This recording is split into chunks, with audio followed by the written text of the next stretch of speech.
저희들 디모데전서를 시작하면서 오늘은 제가 조금 배경적인 오리엔테이션을 좀 해야지만 여러분들이 디모데전후서를 잘 이렇게 이해하시고 받아들일 것 같습니다.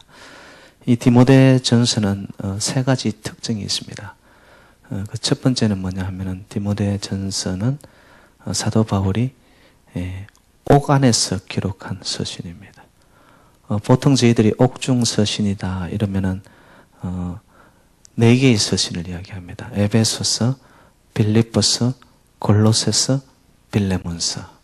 근데 이제 사도 바울이 로마 감옥에 갇히는 것이 보면은 처음 갇히게 되어지고요. 두 번째 갇힐 때는 로마 감옥 안에서 순교를 하게 됩니다. 그래서 이 디모데전서는 처음 감옥에 갇혔을 때 쓰신 이 옥중서신 이 네 개 말고 두 번째 어떻게 보면은 순교하는 그 상황 속에서 굉장히 처절하죠, 여러분. 그 절박한 상황 속에서 이 기록을 한 말씀이라는 거죠. 그래서 옥중서신이고 두 번째 이 디모데전서는 디도서와 함께 이 목회서신입니다. 목회서신. 목회서신은 성도들을 어떻게 가르치고 또 신앙생활을 어떻게 해야 된다라고 그것을 이 사도 바울 선생이 죽음을 앞둔 상태에서 자기 지금까지 해왔던 모든 목회의 어떤 철학이겠죠. 그리고 목회관이 다 들어가 있는 어떻게 보면 굉장히 무게 있는 말씀이 바로 이 디모데 전후서가 됩니다. 여러분 아시는 바대로 사도 바울이 굉장히 예리한 사람이었습니다. 그리고 그가 가지는 이 지식이 엄청난 사람이었죠. 그래서 그 하나님에 대한 고상한 지식을 알고 난 이후부터 그가 가지고 있는 예리함 이런 것을 더해서 그 교리서신을 쓰죠. 그 대표적인 것이 로마서입니다. 로마서. 로마서의 핵심은 이신칭의입니다. 믿음으로 우리가 의에 이른다라는 것이죠. 로마서와 함께 교리서신에 들어가는 것이 뭐냐면 갈라디아서입니다. 그래서 여러분 로마서와 갈라디아서를 보면은 조금 언뜻 이해하는 것이 어렵습니다. 그 왜냐하면은 이 교리적인 것을 써내려 갔기 때문에 그렇습니다. 근데 이 디모데 전후서, 특별히 오늘 저희들이 읽는 디모데전서는 이 사도 바울의 원숙한 이 사랑의 각도에서 그리고 어떻게 보면은 그 참아들과 같은 이 디모데에게 목회자죠. 목회자에게 자기의 이 목회 경험 전부를 담아서 정말 사랑하는 마음에 이 목회 서신을 보낸 거예요. 그래서 그 목회 서신인 이 디모데 전후서를 따라서 목회를 한다든지 하면은 당연히 목회가 아름다운 열매를 맺어질 것이다. 그런 마음에서 사도 바울이 디모데에게 보낸 서신이고요. 세 번째 특징은 뭐냐 하면은 이 바울의 마지막 작품이 바로 이 디모데 전후서라는 겁니다. 그것도 기록한 것이 감옥 안에서. 이렇게 여러분 마지막이라는 것은 어떻게 보면 유언과도 같은 자기 목회 인생 전체를 뒤돌아보면서 이것만은 내가 꼭 알려줘야 되겠다. 이렇게 했을 때 정말로 하나님이 기뻐하는 아름다운 목회가 되어지더라. 이제 그것을 가르치기 위해서 오늘 디모데 전서를 기록하게 되는 것입니다. 그래서 여러분 여러분 생각에 아마 목회 서신인데 그거는 목사님 그 평신도든 저희들 말고 목회자들한테 해당되는 말씀 아니십니까? 우선은 목회자에게 필요한 목회 서신입니다. 근데 여러분 한번 생각해 보세요. 목회자에게 필요한 목회 서신에 교훈이 들어가 있고 그 속에 사도 바울의 지혜가 들어가 있다면 평신도에게 필요할까요? 안 필요할까요? 당연히 필요한 거죠, 이게. 어떻게 보면 조금 목회자들의 수준에 맞추어서 이 서신을 기록하였지만 어떻게 보면은 이 디모데전서 안에는 신앙의 원리와 함께 중요한 신앙의 생활의 원칙이 들어가 있다는 거예요. 우리 신앙생활에 어려움이 오는 것이 언제 오냐? 교리적이고 진리를 바로 알지 못하는 가운데 신앙생활만 열심히 하다 보면 이게 혼란이 옵니다. 그래서 말씀이 진리가 바로 선포되어지는 것이 교회 안에서 굉장히 중요하죠. 여러분, 이 말씀의 진리 위에서 교리적인 것이 전체적인 이 맥이 잘 잡혀 있을 때 이 사람은요, 신앙생활을 할 때 거기에 살을 붙이잖아요. 그러면 이런 사람들은 어느 곳에 갔더라 하더라도 누구와 함께 신앙생활을 하더라도 원만한 신앙생활을 해나갑니다. 그런데 혼란이 찾아오는 이유가 뭐냐면 내가 가지는 신앙의 이 뿌리에 진리 위에 바로 서 있는지 교리적인 것에서 혼란이 와버리는 거예요.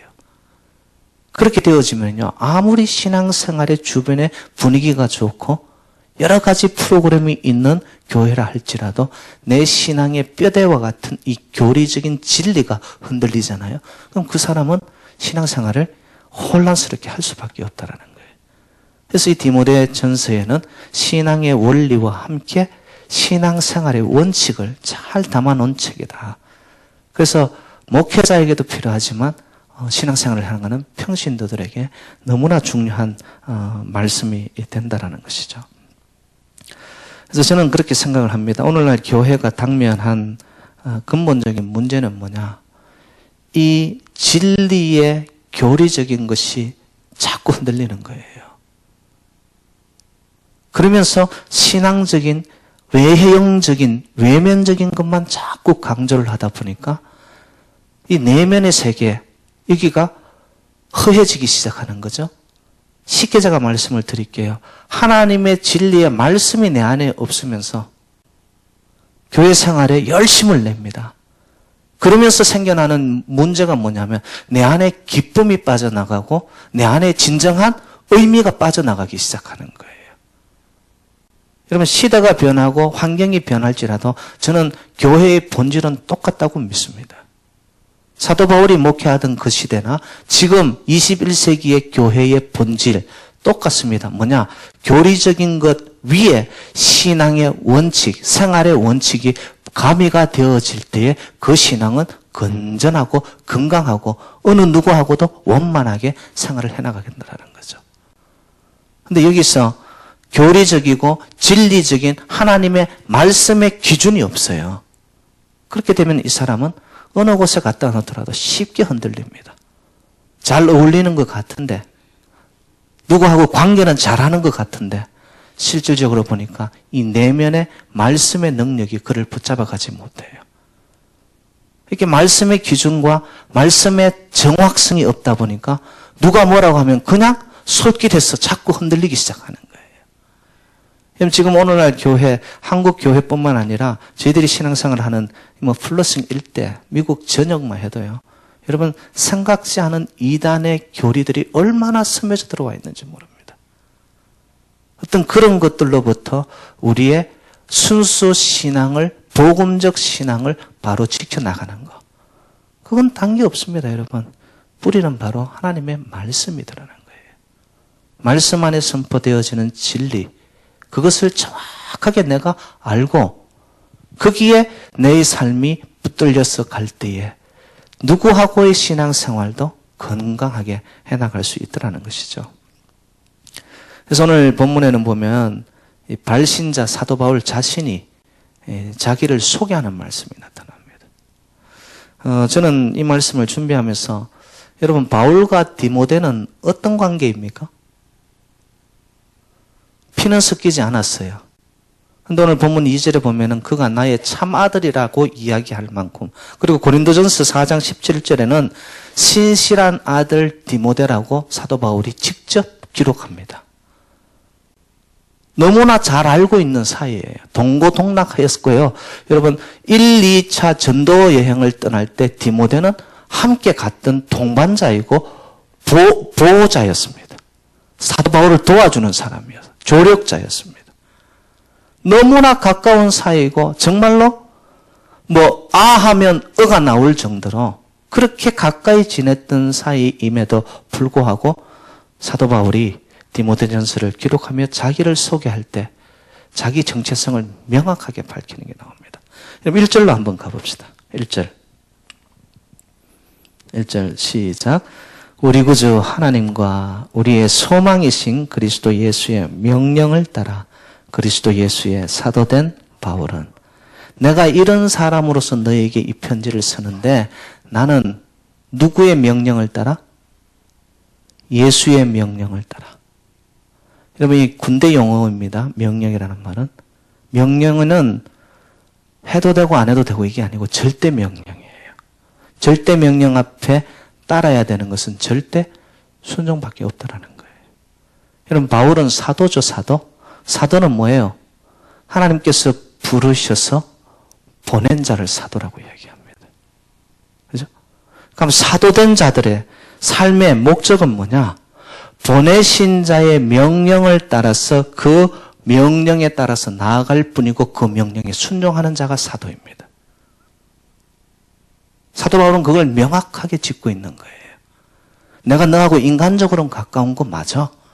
정말 너하고 많은 시간을 지나면서 정말 보여주지 않아야 될 것까지 다 보여준 사이야. 그렇지만 나는 하나님의 명령, 예수님의 명령을 따라가는 보냄받은 사도다라는 것을 디모데에게 다시 환기시켜주는 거예요. 그러니까 그 말씀을 보내는 바울 자체가 예수의 명령을 따른 자라는 그것을 보면서 디모데가 어떻게 받아들일까요? 사적으로 받아들이는 게 아니라는 거죠, 이게.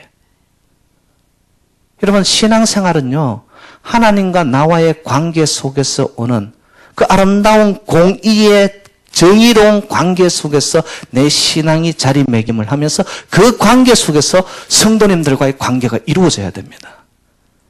하나님과 명확한 관계 속에 내가 참 보냄을 받은 자이지, 하나님의 명령에 순종하는 자이지, 이것이 정확하게 자리매김되지 아니하고 사람들과 성도들과 가까워지기 시작하면요, 그 성도는 반드시 시험에 들고 낙심하게 되어 있습니다. 사도 바울은 그것을 정확하게 짚는 거예요. 내가 너하고 가까운 사이는 맞지만 나는 하나님의 명령을 따라 보냄받은 자이기 때문에 나는 절대적으로 하나님의 명령에 순종해 가는 자이다. 그래서 그 명령을 따라서 내가 사도가 되었고 지금은 어디에 있다? 감옥 안에 있다. 감옥 안에. 감옥 안에 있는 현실 처지 그 자체도 하나님의 명령이다 라고 받아들이는 거예요. 그럼 여기서 굉장한 이 사도 바울의 이 신앙관이 나타나는데요. 저희들 삶을 다른 표현으로 표현할 때 생명이라고 이야기해요. 삶이 생명이라고 이야기해요. 생명의 뜻이 뭡니까? 생명. 저와 여러분 전부 생명을 가지고 살잖아요. 생명은 살라는 명령이 생명이에요, 여러분. 명령은 누구로부터 왔을까요? 하나님으로부터 여러분에게 주어진 명령이 있더라는 거예요. 그래서 하나님이 부르시기 전까지 열심히 최선을 다해서 살아야 되는 것이 저와 여러분들의 인생이더라는 거예요. 내 삶의 형편과 처지가 어떠하든 간에 나는 하나님의 명령 앞에 서 있는 존재이다. 여러분, 그게 생명이에요. 그게 생명. 근데 하나님과의 이 관계는 없어져 버리고 살아가는데 보니까 전부 수평적인 인간관계 속에만 엮여 있어요. 여러분, 이런 자는 그리스도인이라고 말할 수도 없고 하나님의 사명을 감당하는 자라고 이야기할 수가 없다는 거죠. 사도 바울은 그걸 명확하게 1절에서 디모데에게 다시 한번 리마인드 시키는 거예요. 너는 어떤 자이냐 이거예요. 나는 예수의 명령을 따라서 살아가는 바울인데 너는 어떤 자니? 너도 당연히 생명이 주로부터 왔으면 주의 명령에 따라서 너의 삶을 하나님께 바치는 삶으로 가야 되지 않을까. 그래서 나는 명령을 받고 이곳에 이 감옥에 하나님의 명령하신 현장 속에 있는 것처럼 너의 인생도 디모데야 하나님의 명령을 따라가는 너의 인생이 돼야 되지 않을까. 저는 이 말씀 속에서 좀 이렇게 유추해낼 수 있는 게 뭐냐면 여러분 저와 여러분들도 어떻게 보면은 하나님의 명령을 따라서 살아가는 하나님의 군대들입니다. 군사들이에요.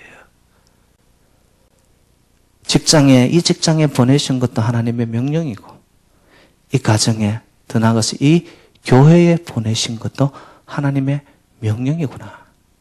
그러면 그 명령 앞에 우리는 순종하며 살면 되는 거예요. 순종하면서. 그런데 이 예수님 명령하시는 주님이 사도 바울이 말하기를 어떤 분이신가 봤더니 1절에 예수 그리스도는 소망이라고 이야기합니다. 소망이라고. 왜 우리의 소망이 되시냐? 우리의 처지가 어떤 어려움과 고난 속에 있어도 예수 안에는 소망이 있다 없다? 있다. 어떤 처절한 상황에 있다 할지라도 예수 안에는 소망이 있다. 소망이 있다. 여러분, 저는 결코 소망을 잃어버려서는 안 되는 자들이 누구냐? 예수 믿는 자들이라고 생각합니다. 왜? 예수가 소망이고 예수 안에 진리가 있고 예수 안에 내일이 있고 희망이 있기 때문에 그렇습니다. 지금 사도 바울은 감옥에 갇힌 상태예요. 개인적으로 보더라도 그의 내일이 보장받지 못합니다. 요즘은 뭐 몇 년형 이래가지고 여러분 감옥에 있으면 거기서 이렇게 구형이 되어지지만요. 사도 바울이 감옥에 갇힌 그 로마 그 당시에는 감옥에 갇혔다 이러면은 언제 죽을지 모르는 그런 상황에 있는 거예요. 정말 그의 목숨이 이 뭐 간당간당하고 있는 추풍낙엽과 같은 그런 상황인데도 사도 바울은 그의 소망과 미래가 예수 안에 있다고 이야기하는 거예요. 그리고 왜 이렇게 예수는 소망이라는 것을 디모데에게 밝히느냐? 여러분, 디모데는 어린 나이입니다. 그래서 디모데를 향해서 나이가 어리다고 해서 성도들이 너를 얕잡아 보지 못하도록 해라 라는 부탁까지도 하죠. 그리고 이 디모데는 성격적으로 굉장히 예민하고 소심하고 냉철하고 연약한 사람이었다고 이야기합니다. 반면에 사도 바울은 굉장히 예리하죠. 굉장히 샤프하고 그리고 담대한 성격이었고 다른 게 좀 나쁘게 표현하면 성격이 까칠까칠한 사람이었어요. 근데 디모데는 여린 사람이었어요. 약하고. 이러다 보니까 사도 바울 선생님이 없는 그 자리에 자기가 목회자로서 가야 되는 그 마음에 불안과 두려움이 당연히 있었던 거죠. 여러분, 사도 바울이 그 마음을 왜 몰랐겠어요? 그러니까 디모데전서 제1장 1절 첫머리에 쓰면서 예수가 소망이라고. 그리고 네가 나를 바라볼 필요도 없고 너가 예수를 바라보라는 거예요. 예수를 바라봐라. 왜? 예수 안에 소망이 있기 때문에. 바로 그분이 너를 앞으로 인도해 가실 것이다. 그러면서 지금 사도 바울이 아버지의 심정으로 아들 같은 디모데에게 너의 진정한 앞날의 소망은 예수밖에 없다. 내가 살아왔던 인생이 그러하듯이 너도 그렇게 살기를 원한다. 그리고 누구의 명령도 세상의 소리를 듣지 말고 하나님의 명령, 예수님의 명령을 따라가는 너가 되기를 바란다. 이게 지금 디모데를 향해서 사도 바울이 정말 아끼는 마음으로, 그죠? 유언과 같은 마음으로 그렇게 이야기를 하고 있는 것이죠. 여러분, 생명의 문제, 우리의 미래의 문제, 구원의 문제, 건강의 문제, 더 나아가서 관계의 문제, 재정적인 문제. 저는 이 세상에 여러분 소망을 줄 수 있는 것 같지만 거기에는 답이 없더라고요. 정말 우리의 살고 죽음, 이 생명은요, 예수 안에만 소망이 있는 줄로 믿습니다. 예수를 바라보면 정말 처절하고 끝난 자리 같은 그곳에서도 하나님을 바라볼 때 하나님은 우리에게 막힌 자리에서도 새로운 길을 열어가시는 하나님. 홍해가 가로막혀 사면 초과와 같이 갈 길이 없고 엑짓이 없던 그 속에서 모세의 지팡이를 들어 홍해를 갈랐을 때 홍해가 갈라져 바다가 육지가 되어 그들의 인생 속에는 갈 길이 열렸습니다. 왜? 하나님 안에, 예수 안에 소망이 있기 때문에. 소망이 있기 때문에. 그래서 저는 이렇게 믿습니다. 세상이 거꾸로 가든 똑바로 가든 병들든 건강하든 사도 바울과 같이 감옥에 있든 밖에 있든 살든지 죽든지 환경이 어떠하든 간에 우리가 붙잡아야 할 소망은 예수밖에 없구나. 예수밖에 없구나. 자기 소개가 이렇게 이제 끝이 나고는요, 수신자인 이 디모데를 소개를 합니다. 2절로 우리 한번 가봅시다. 2절. 2절 시작. 믿음 안에서 참 아들 된 디모데에게 편지하노니 하나님 아버지와 그리스도 예수 우리 주께로부터 은혜와 긍휼과 평강이 내게 있을지어다. 자, 여러분 예수에게 소망이 있는 이유를 봤더니만 2절에 그것을 분명하게 밝히기를 예수 안에 은혜가 있고 긍휼이 있고 평강이 주어지기 때문이다. 거기에 소망이 있다. 다시 한번 확인을 하면서 디모데를 놓고서 참 아들이라고 소개를 합니다. 여기서 말하는 참 아들은 생리적이고 어떤 육체적인 관계를 말하는 것이 아니라 아버지의 뜻을 받들어 그 길로 나아가는 아들을 의미합니다. 여러분 아시다시피 바울과 디모데는 혈연적인 관계가 하나도 없습니다. 정말로 그들은 어떤 생리적인 관계로 되어진 것이 아니라 예수 안에서, 복음 안에서, 신앙 안에서 완전히 하나가 되어버린 그런 사람들이었습니다. 그런데 그를 놓고서 참 아들이라고 지칭합니다. 왜? 바울의 자신의 뜻을 디모데가 철저하게 따랐기 때문에 그렇습니다. 여러분 부모 자식 간의 문제가 어디서 터지죠? 부모는 자식들이 아버지, 어머니 뜻을 좀 따라주기를 바라잖아요. 근데 자식들이 그렇게 합니까? 안 하죠. 거기서 문제가 터지는 거잖아요. 근데 혈연적인 관계가 아무것도 없는데 디모데는 봤더니 어떻게 하죠? 사도 바울의 뜻을 따라가고 계승하고 그 뜻을 또 발전시켜 나갑니다. 그래서 사도 바울이 볼 때 이 디모데는 자기에게는 참 아들과 같다. 네가 내 뜻을 이어갈 수 있는 자구나. 이런 면에서 사도 바울은 굉장히 행복한 사람이었다는 거예요. 여러분 인생 속에서도 정말 여정을 살면서 나와 마음과 생각과 뜻을 같이 하는 그 누군가 한 명이 있다. 여러분 인생 성공한 겁니다. 남편과 아내도 생각이 달라요. 여러분 절친이라고 생각하는 친구들도 생각이 달라요. 뜻이 달라요. 정말 한 마음 한 뜻 한 말을 하면서 마음이 묶일 수 있는 그 결정체는 누구 안에 있을 때만, 예수 안에 있을 때만 가능하더라고요. 여러분. 아무리 의기투합하고요, 정말 우리가 한번 으쌰으쌰 해보자라고 우리의 뜻이 맞아서 뭔가를 이루려고 하지만 그 결정체인 예수 그리스도가 우리를 묶어내지 못하면요, 인간의 이 의기투합과 뜻이 맞는다는 것은요, 한순간 말라버리고 공중분해되어 버립니다. 사도 바울과 디모데는 예수 안에서, 그 생명 안에서, 그 피 안에서 하나가 되다 보니까 결코 생리적인 관계가 없었음에도 그들은 참 아들과 아버지와의 관계처럼. 그래서 사도 바울이 그에게 모든 것을 맡기는 것이죠. 어느 정도의 관계였냐. 지금도 여러분 그 로마에 가면은 그 바울 성당이 있다고 그럽니다. 바울 성당 그 지하에 가면은 사도 바울의 이 시신이 묻혀 있는데, 사도 바울의 시신 밑에 누구의 시신이 있을까요? 눈치들도 그래 없으십니까? 이 정도에 제가 힌트를 드리면 디모데의 시신이 바울의 시신 밑에 있는 거예요. 이 정도로 그들은 온전히 하나가 되어서 무엇을 위해서? 하나님의 교회와 하나님의 뜻을 위해서는 다른 것 다 채취하고라도 그들은 마음을 같이 하고 뜻을 모았다라는 거예요. 그러니까 그들을 통해서 하나님의 교회가 바로 세워지기 시작하더라는 것이죠. 저는 이런 생각을 해봤어요. 참 아름다운 관계다. 바울과 디모데의 관계. 바울이 선교사였으면 디모데도 선교사였고, 바울이 목회자였으면 디모데도 목회자였고. 여러분, 이런 관계의 아름다움이 좀 새누리재단 안에서도 풍성해지면 얼마나 좋을까.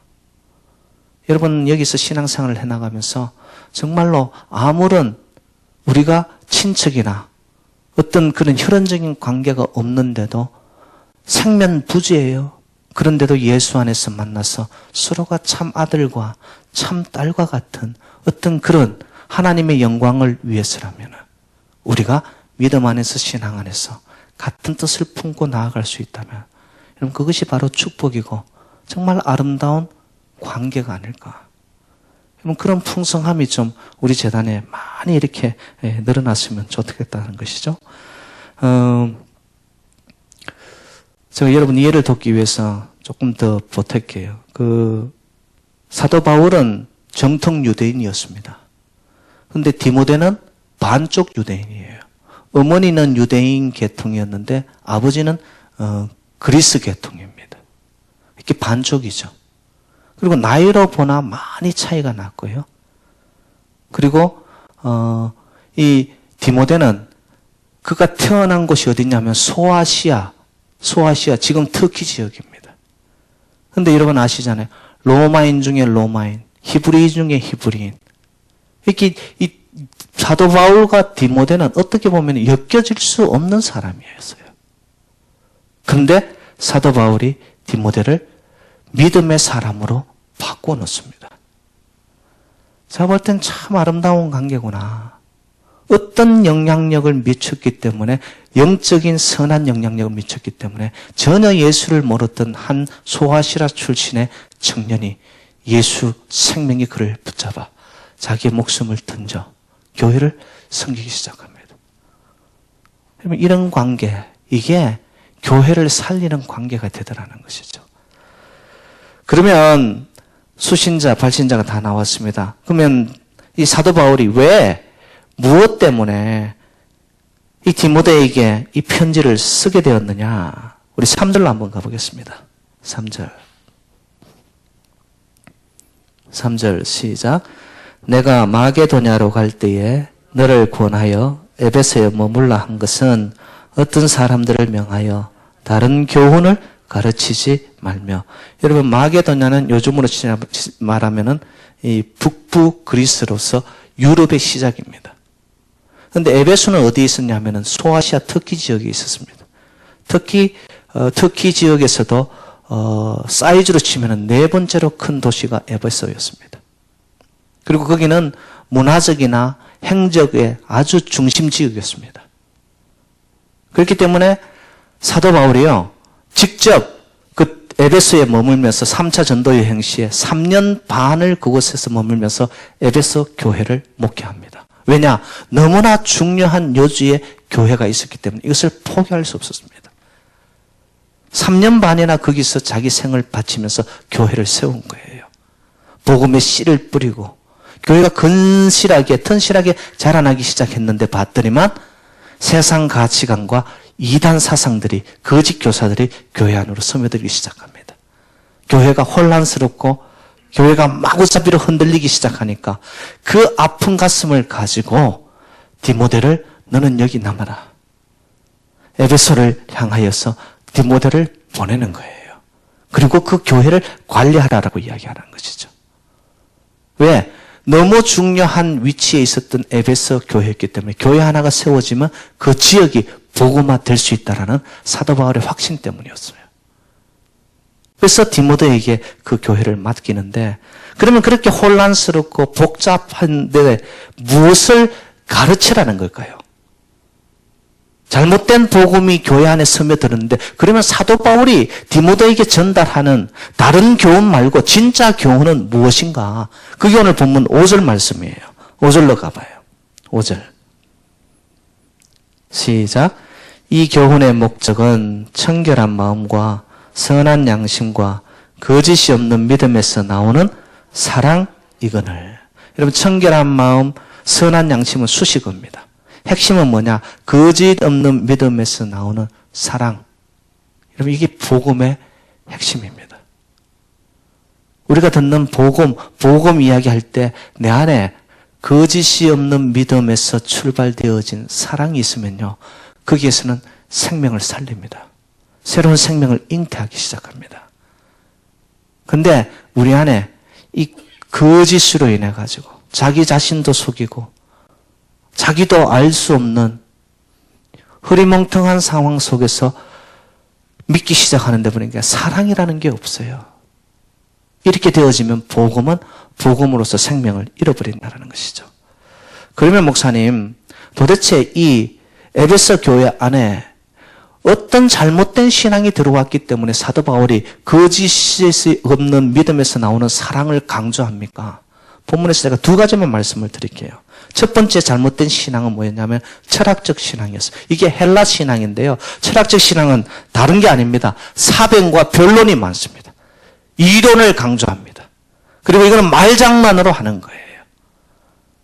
여러분, 교회 안에서 만약에 이론이 무성해지고요, 말이 많아지기 시작하잖아요. 교회의 방향은 잘못되어 가는 겁니다. 철학적 신앙, 헬라 신앙의 핵심이 바로 그런 거라는 것이죠. 지식과 신앙은 같은 게 아닙니다, 여러분. 지식을 신앙으로 착각하는 경우들이 많습니다. 잘못된 겁니다, 이거는. 내가 말씀을 너무 많이 안다는 것 자체가 신앙하고는 여러분 결부되고 정비례되는 것이 아닙니다. 아무리 내가 말씀을 많이 알아도 그 안에 생명의 사랑의 본체인 하나님의 사랑이 내 안에 없어요. 여러분 이거는 잘못된 신앙이더라는 거예요. 그런데 에베소 교회 안에 봤더니만 이 헬라 철학적 신앙을 강조하는 무리들이 들어와 있었던 거예요. 제가 조금 더 구체적으로 한번 말씀을 드릴게요. 우리가 그 신학이라고 표현할 때 신학 이게 theology라고 그렇게 표현합니다. theology의 원래의 원어가 뭐냐 하면은 이게 신들의 족보학이 신학이에요, 여러분. 여기서 말하는 족보라는 것은 구약에서 나오는 어떤 그런 족보가 아니고 여기서 말하는 것은 이방 신화. 여러분 뭐 그리스 신화, 로마 신화 이런 것들이 있지 않습니까? 그 족보를 강조한 그 당시에 이단의 세력이 뭐였냐면 영지주의가 있었습니다. 영지주의. 그래서 오늘 4절에 보면 이런 표현이 나타납니다. 신화와 끝없는 족보에 몰두하지 말게 하려고. 제가 조금 더 구체적으로 한번 말씀을 드리면 그리스 신화에 보면 여러분 그리스 신화 읽어보셨어요? 그리스 신화 주신이 누구죠? 제우스입니다. 제우스의 아버지가 누굽니까? 크로노스. 크로노스의 아버지, 그러니까 제우스의 할아버지로 나오는 사람이 누구냐면 우라노스라는 사람이 나타납니다. 어떤 그런 족보들을 이야기하는 거예요. 그리고 이 제우스 신, 주신의 형제가 둘이 있습니다. 그 바다의 신 이름으로 나오는 것이 포세이돈입니다. 그리고 땅, 지하의 신 이름으로 나오는 것이 헤이돈이라고 나옵니다. 이런 족보들을 쭉쭉쭉쭉 이야기해 나가는 잘못된 그리스 신화적인 것이 교회 안으로 들어오기 시작한 거예요. 그리고 여러분 헤라라는 사람은 누구냐 하면은 이 주신인 제우스의 여동생이었습니다. 여동생이었는데 후에는 아내가 되어지죠. 그래서 이 제우스와 헤라의 사이에서 나온 아들이 누구냐면 헤라클레스입니다. 근데 이런 관계 속에서 있는 모든 주신의 족보에서 왜 사람들이 이것을 따라가냐 하면은 땅에 문제가 생겼을 때는 누구에게 가면 된다? 헤이돈에게 가라. 바다에서 문제가 터졌을 때는 포세이돈에게 가라. 이러면서 잘못된 족보를 가지고 사람들을 현혹시키기 시작한 거예요. 미혹시키기 시작한 거예요. 우리 한국에도 보면은 신화가 있잖아요.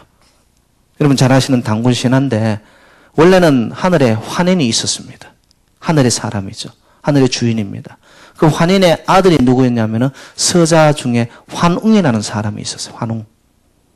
환웅이라는 사람이 있었는데 이 환웅이 보니까 계속 밑에만 이렇게 내려다 보고 있는 거예요. 그래서 환인, 아버지죠. 아버지가 한 번은 불러가지고 너 왜 그렇게 자꾸 밑에만 보냐. 제가 저 밑에 세상에 내려가서 좀 통치하고 싶습니다. 새로운 나라를 한번 만들어 보고 싶다고. 그래서 그 환인인 아버지가 비입니다. 우사, 그리고 바람, 풍사, 그리고 구름, 운사 이것을 군대를 몰아가지고 그에게 붙여준 거예요. 그리고는 세상에 내려온 땅이 어디였느냐? 우리 대한민국으로 내려온 거예요. 내려와가지고 이 환웅이 와서 통치를 하는데 여러분 아시잖아요. 공과 호랑이가 와가지고 뭘 원했어요? 사람이 되기를 원한 거잖아요. 그러니까 뭐와 뭐를 먹어라? 마늘과 쑥을 먹어라. 호랑이는 며칠 먹다가 튀어나와버리고 곰은 그걸 끊임없이 먹은 거예요. 그래서 곰이 뭐가 되어버렸죠? 사람이 됐는데 사람의 이름이 뭐였더라? 웅녀가 된 거예요. 웅녀. 여러분 환웅과 웅녀 사이에서 관계를 통해 난 사람이 누구더라? 단군이더라. 이게 신화예요. 근데 신화의 문제점은 뭐냐면은 이 신화의 족보에서 교훈은 있는데 문제는 뭐냐 하면은 이거를 사실로 받아들여 버리는 거예요. 그럼 지금도 한국의 단군 신화 이것이 사실인 듯 해서 전부 거기에 포점을 맞춘 단군 신화를 지지하는 세력들이 있어요, 없어요? 있습니다. 이게 철학적 신앙이라는 거예요. 제가 아까 영지주의 말씀을 드렸는데 영지주의가 주장한 가장 잘못된 것이 뭐였냐면 가현설이라는 게 있습니다. 가현설은 뭐냐면 가짜로 나타났다라고. 누가? 예수 그리스도가. 하나님의 아들, 신의 아들이 이 땅에 와서 십자가에 어떻게 죽느냐? 나타났는 것도 잘못된 거지만 죽는다는 것은 말할 수 없다. 거짓말이다. 그런데 그는 진짜 아들이 아니고 헛개비가 와서 그랬다. 이러면서 가현설을 주장하는 거예요. 여러분 십자가 죽음에 대한 모독이죠. 근데 문제는 뭐냐? 그것을 놓고 환상적으로 비유적으로 상징적으로 자꾸 강조를 하다 보니까 사람들이 그것을 믿기 시작한 거예요.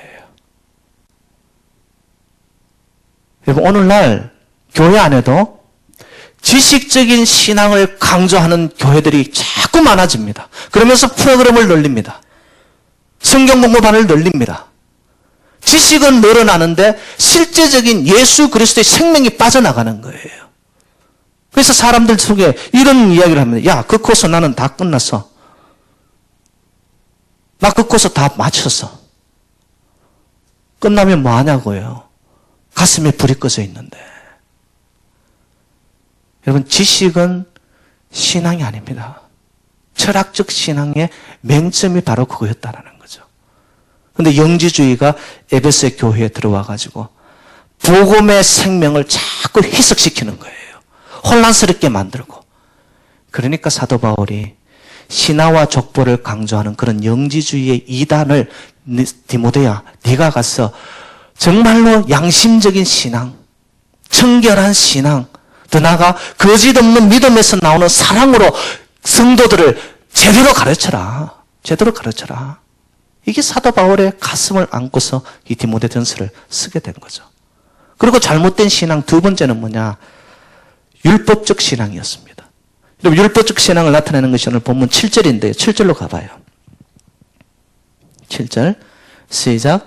율법의 선생이 되려 하나 자기가 말하는 것이나 자기가 확정하는 것도 깨닫지 못하는도다. 유대인들의 특징이었습니다. 이게. 율법적인 행위를 강조하는데 그 행위가 하나님이 원하시는 의에 이르러야 되는데 율법의 행위가 나타나는데 봤더니만 자기 의가 드러나기 시작한. 내가 이만큼 했다라는 거예요. 나는 이 정도 공적을 이루었다라는 거예요. 이런 것으로 나타내기 시작하니까 교회 안에서 누구는 잘하고 못하고 누구는 높고 낮고 이러면서 계층이 생기기 시작한 거예요. 이건 뭐냐? 금이 가기 시작한 거예요. 성도님들 사이에. 이러면서 교회가 한순간에 그냥 환란 속에 그냥 복잡 미묘한 삶 속에 빠져들게 되는 것이죠. 여러분 제가 말씀을 드립니다. 율법의 완성은 뭐냐? 하나님 사랑과 이웃 사랑입니다. 오늘 말씀하는 것처럼 거짓이 없는 믿음에서 나오는 사랑이 율법의 완성이에요, 여러분. 우리가 의에 이르고 의의 삶을 가는 것은요, 우리가 믿음으로 의롭다 칭함을 받는 것이지 어떤 행위적인 것으로 되어지는 것이 하나도 없거든요. 그런데 유대인들은 봤더니만 율법적인 행위를 통하여서 구원에 이르는 줄 알고 그런 것을 가지고 자꾸 강조하니까 교회 안에서 서로를 향한 시기 질투만 생기기 시작한 거예요. 그렇잖아요. 누가 잘하고 누가 못하고 이러면은 벌써 계층 간의 분리가 생겨나니까 그 속에서 사람들의 감정이 뭘까요? 질투하기 시작하는 거예요. 시기하기 시작하는 거예요. 그러면서 성도들 사이에 자꾸 가뭄에 논바닥 갈라지듯이 마음들이 갈라지기 시작하는 잘못된 신앙이 들어와 버린 겁니다. 율법적 신앙. 여러분 교회 안에서는 율법의 잣대가 아닙니다. 율법이 아니고 은혜입니다. 은혜. 하나님이 우리를 바라볼 때 그저 주시는 은혜의 사랑의 눈빛으로 성도님들을 바라보고 함께 갈 때 그 교회는 반드시 하나님께서 올리시고 넓은 곳으로 하나님의 역사가 나타날 수밖에 없더라는 거예요.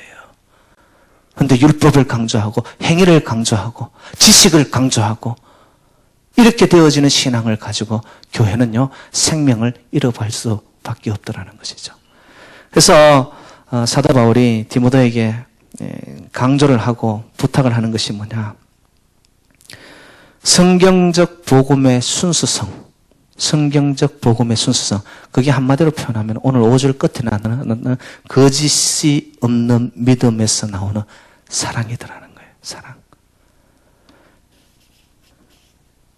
여러분, 신앙생활의 정수, 올바로 가는 길, 그리고 신앙생활의 완성이라고 할까요? 그게 어디에 있느냐? 사랑에 있습니다. 누구를 바라볼 때라도 사랑으로, 잘못한 게 있더라도 사랑의 눈으로, 그 모든 것들이 사랑으로 덮여 사랑의 렌즈를 통하여 바라볼 때 그 속에서는 생명이 태어납니다. 그 작은 생명이 또 다른 생명을 잉태하여 낳고 생명의 확장이 이루어지는 곳이 어디냐? 교회입니다. 그래서 교회를 사랑의 공동체라고 이야기하는 거죠.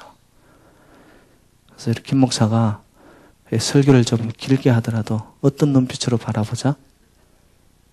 사랑의 눈빛으로 바라보자. 제가 수요일은 9시 반까지 해야 되니까 좀 길지만 여러분, 요즘 주일 날은 제가 30분에서 딱 끊습니다. 목사님 설교 길다고 해가 요즘 제가 아주 잘 지키잖아요. 우리 근사님들을 바라볼 때도 사랑의 눈으로, 계단을 좀 느릿느릿하게 오르락내리락 하시더라도 어떻게 사랑의 눈으로 기다려야죠. 여러분, 그런 것이 흘러가면 교회는 반드시 생명의 창출의 능력이 교회를 살리고 저와 여러분들을 살리는 복된 재단, 새누리 재단 되시기를 주님의 이름으로